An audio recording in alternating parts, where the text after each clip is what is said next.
जय हो। श्री रामचंद्र भगवान की जय। श्री रामचरितमानस का एक प्रसंग है। प्रवेशी नगर की जय सब काजा, हृदय राखी कौशलपुर राजा।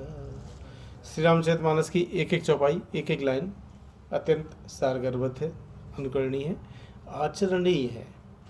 यदि हम इसको अपने दैनिक जीवन के आचरण में उतारें तो हमें बहुत लाभ होगा। जैसे ये चौपाई श्री रामचरितमानस के सुंदर कांड की दोहा क्रमांक 4 में ये चौपाई है। प्रविष्ट नगर कीजिए सब काजा, हृदय राखी कौशलपुर राजा।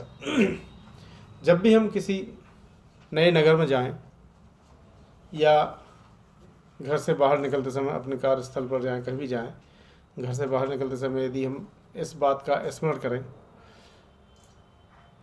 हृदय में श्री रामचंद्र जी की स्मृति हमेशा रखें, तो हमारे सारे कार्य सफल होंगे।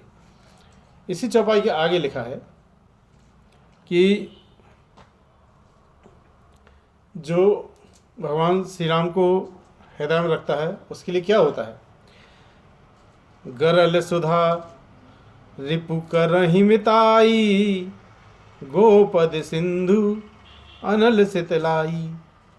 गरुण सुमेरु रेणु समताही, राम कृपा करी चितवा जाई।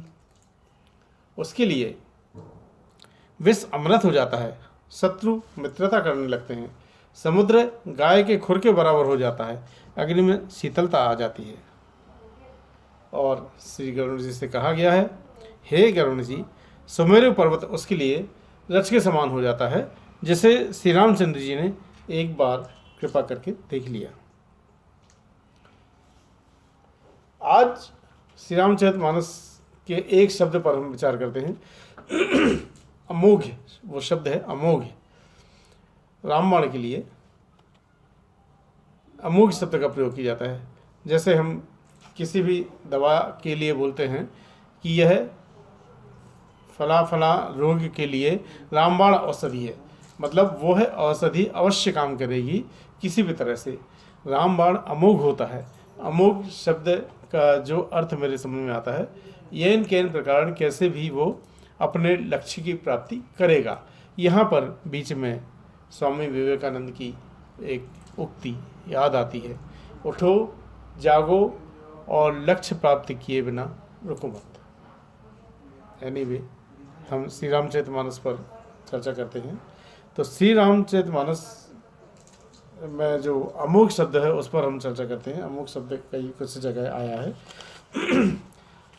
एक प्रसंग है, रावण जब सीता हरण के पश्चात रावण जब सीता माता को त्रास देता है, उस समय माता सीता रावण से कहती हैं, सुंदरकांड के दोहा क्रमांक 8 में चौपाई आई है। खल सुधि नहीं रघुवीर बाण की।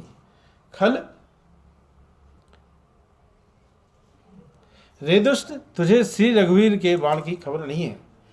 अब देखिए, अशोक वाटिका में रावण माता सीता को त्रास दे रहा है, लेकिन माता सीता अत्यंत